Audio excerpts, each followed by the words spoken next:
Stereo width is extremely important for making songs that sound fuller and deeper, and not so flat and bland and dry. Basically, stereo width is when something sounds like it's not coming from right in front of you, it's coming from off to the side or from both sides.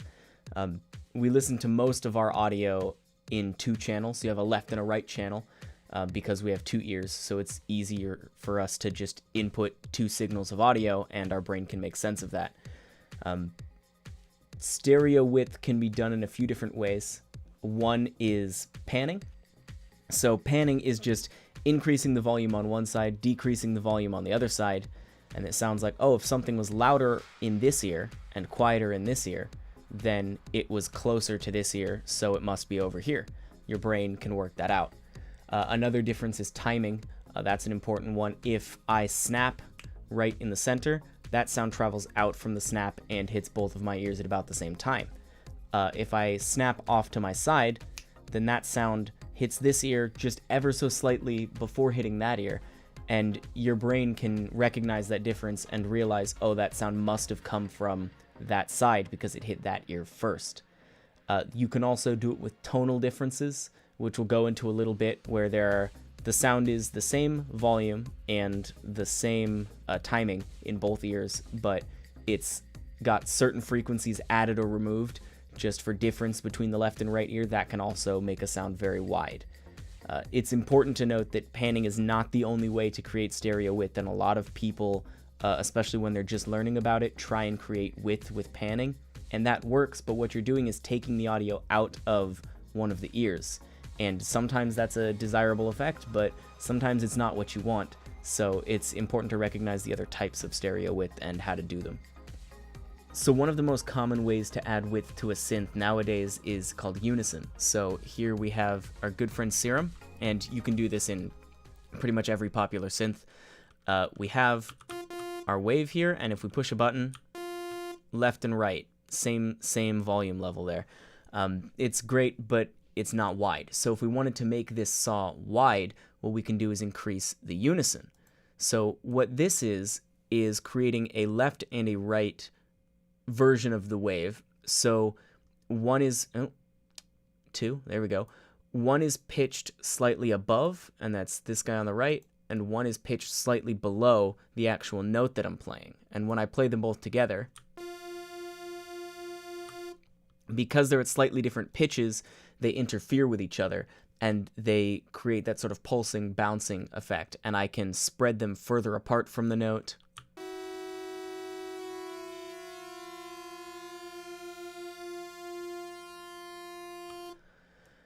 Unison is a really simple, easy way to just make something a little bit broader. You've heard of a supersaw, probably. Traditionally, that is 7 copies of a wave like this. Easy chords. And you can write future bass with pretty much just that.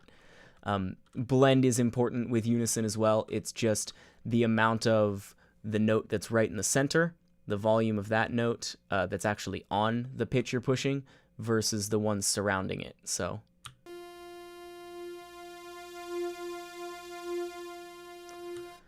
with any synth you're making, it's pretty easy to throw some unison on it, just a little bit. Play with the detune, play with the amount of voices. Serum lets you go up to 16, and just see what kind of sounds you can get. I generally don't do as much as 16 because it can get really messy. 7 is more standard for most things. It's also important to understand which sounds need to be wide and how wide they should be for a more natural sounding audio. Obviously, this is, as with everything else, something you should play with and find a ground that you like. But traditionally, here's a little cheat sheet for you to get you started at least. This is pretty well respected as being relatively standard. So as you can see, your bass and your kick should be in mono. There is a concept called the mid-side chalice. And essentially, if you look at this shape, it's shaped sort of like a cup.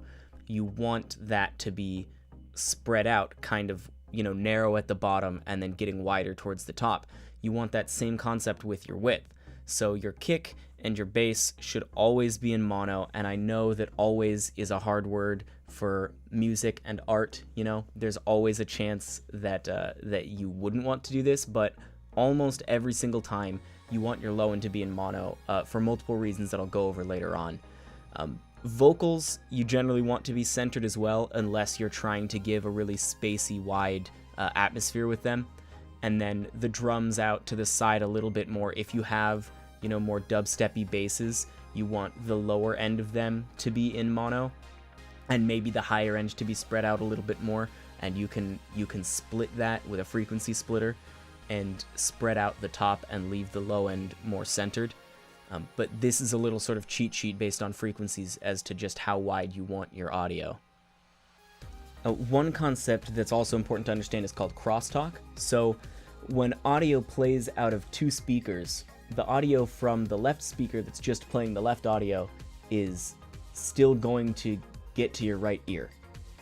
When you're wearing headphones, you don't have this. So headphones are a sort of different animal in terms of mixing down, so you should always check your mixes on headphones and on speakers, and in both stereo and mono, which I'll go over. But you really want you want to understand that even if you mix something down and you want an instrument to only be heard in the left ear, it may work on headphones if you pan it all the way to the left. But if you play it on speakers or in a big room, both ears are still going to hear it. It's just going to sound like it's coming from way over there instead of the desired effect of being here and not here.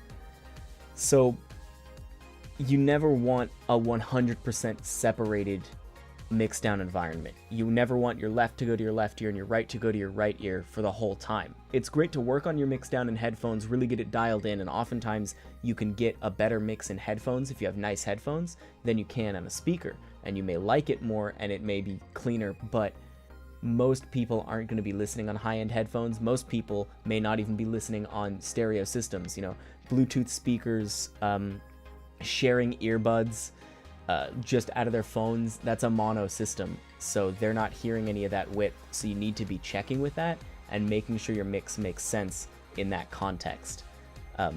Always check on speakers. Always, just in general, always check your mix on everything you can get your hands on. Borrow your roommate's headphones. Listen to it in your friend's car. Every audio system you can listen to, you should listen to your mix on, because you want it to sound good in as many contexts as possible, but especially for the concept of stereo width. Now, mono compatibility is what I was alluding to with instruments disappearing. You need to mix your song and reference it in mono. So what that means is the system at some point is going to take the audio and sum the left and right into just one channel of audio instead of two. And if you have, like I was saying, one wave that goes up and then down and another that goes down and then up, if you sum them together, they're going to cancel out. So that instrument, whatever's making that sound, is going to completely disappear from your mix in a mono setting. There are a few ways around that. You can have one on the left, one inverted on the right, and then have one in the center, so that when everything gets summed, that's still there. There are a few other tricks that I'll show you, but checking your mix, if not mixing the song completely in mono and then checking it in stereo, is a great idea. Generally, it can be a really good idea to just mix the entire thing in mono, get it sounding good in mono, and then go to stereo and play with the stereo field afterwards. You can always go back to mono if you need to, but in general, if it sounds good in mono, it's gonna sound good in stereo. Okay, so now we're going to talk about something called the precedence effect, also a sub-effect called the HAAS effect. This is a technique that plays with stereo width and delay to make a mono sound stereo. It also creates a very metallic sound. So the human ear can tell when it receives a signal and then it receives another signal that's the same. That's an echo. But below a certain threshold, and it varies person to person, but around 35 to 40 milliseconds, if it receives the same signal again, it's not perceived as an echo, it's perceived as a different sound. So I can demonstrate this here with some vocals. Here we have the vocals, or just a little vocal clip from Try It Out. Nope, it's got the delay on it. So if we have a delay on it here, and I bring the delay down to, say, 50 milliseconds, it sounds like a bunch of echoes. But if I bring it below that threshold of 40,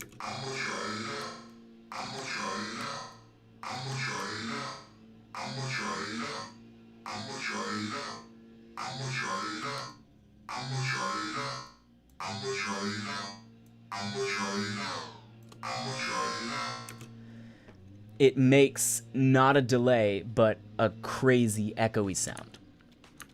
This is responsible for a lot of like rhythm. A lot of HAAS effect is used in a lot of rhythmy synths, and it can create that sort of metallic sound. There are better ways to do it.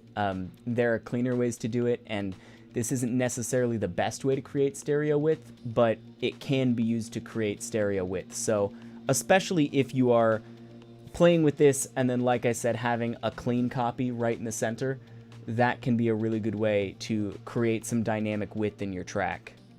So there are tons of great tools out there for manipulating the stereo width of a sound, and I'm going to go over some free ones and some paid ones that are also great.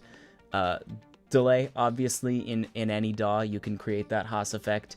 This EQ8 in Ableton, so this is a fantastic tool for it as well. You see this button stereo here. That means that anything you do affects both signals in stereo. And you can see the waveform there. Now, if I go down and click stereo, there's two other options. So there's left-right. This will allow me to edit the left and the right signal independently and create differences in the signal. So what I can do is increase sort of this area on the left, and then I click that over, and now I'm on the right. I can sort of decrease that area and increase this, and vice versa. It can make a still mono-ish sound much wider and much more interesting. And this can be done very drastically without too much. I mean, obviously you want to play with it and make sure that you're not ruining the sound or making it unintelligible. But even with these massive 12 decibel peaks on the left and the right, you can still tell what he's saying. I probably wouldn't have that much of a peak in the high end, but that's something great to play with. And then just beneath that, you actually also have a mid-side setting. So this will, if I get rid of these real quick, this will allow you to affect the mid and the side signal. Essentially, one way to encode your audio... Oh, I didn't talk about Lossy.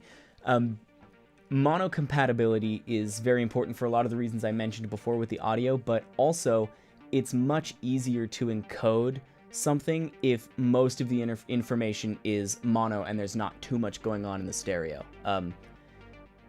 Instead of encoding a left and a right signal, when usually those are going to be mostly identical, some encoders will encode a mid and a side signal, which means that on one channel it's everything that occurs on both left and right. The other channel is the differences between left and right. That's usually really simple to encode, so you can encode all the mid information with a lot of detail and precision and data, and just dedicate a little bit to the side information since there isn't too much going on over there. That allows you to dedicate more info to the mid information, which is going to be most of the song. Most of the relevance of the song is going to be at least primarily in the mid. So this mid-side setting on EQ8 will allow us to adjust the info in the mids. Say we want a lot more presence here. We can do that. Oh, let's expand that a little bit. But say on the sides, we don't want any of that low end. We can go ahead and cut out all of the low end on the sides. And then even boost the volume on this, say.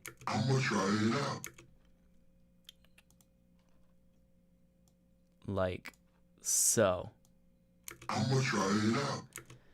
Now that sound is much wider than it would have been, and we can go back to the mid and cut off the tops, maybe not as aggressively, but now I'm gonna try it out. the body of that sound is in the middle, but all of the high end, the scratchiness, the sibilants are coming from the side a lot more. So that's a tool you can play with for mid-side information. Another one is Ozonate's Imager. So Ozonate released their Imager for free here, and we'll turn off the EQ for now, to promote the rest of Ozone. So you can grab this, and it has three ways that you can look at it here. I'm gonna try it out. This will show you I'm gonna try it out. how much information is the left, the right, or the center. You can watch that in polar as well, I'm gonna try it out. just to see if anything's phase canceling, or not even going to attempt to pronounce that. That's French. I'm gonna try it out. Now, we can also stereoize something and take away all of the width I'm gonna try it out. and put it right in the center if it's a sound that we want to be very centered, or take it all the way to the extremes. I'm gonna try it out. Make that sound extremely broad. Again, that's not something you want to do a lot, but that's something for atmospheres maybe, or some white noise that you can spread out, and then I'm gonna try it out. I'm gonna try it out. you can affect how much you want to stereoize it. These are fantastic tools for just playing with stereo imaging, and those are free. A few other tools that exist are BX Solo and MSED. Those are also fantastic, and I'll leave links for those. Great tools for getting different effects and playing with your stereo width, making your songs sound fuller. And something great for checking if your song is mono compatible is Utility in Ableton, and I'm sure that the other DAWs have something similar. So what we'll do is grab a utility, we'd put it on our master in this case, and just click mono. I'm gonna try it out. Listen to the whole track in mono. Honestly, when you're mixing down, reference that a lot, and see if anything's missing, see if anything sounds wrong or weird. That will point it out to you, and then once you've mixed it down, you can take mono off. Yes, Utility does have a width knob that you can use, but I prefer to use Ozone Imager. It's also free, and the algorithms are fantastic for doing that. So highly recommend using Ozone Imager, but Utility can do it as well. Well, that was the basis of stereo width and some stuff you can do with it. I'm sure that there's something that I forgot to finish explaining or didn't get to explaining, but I try to keep these videos shorter after the last one. If there's anything else that you want me to explain, or anything in general that you want to hear about, let me know, and I'll see if I can get to it.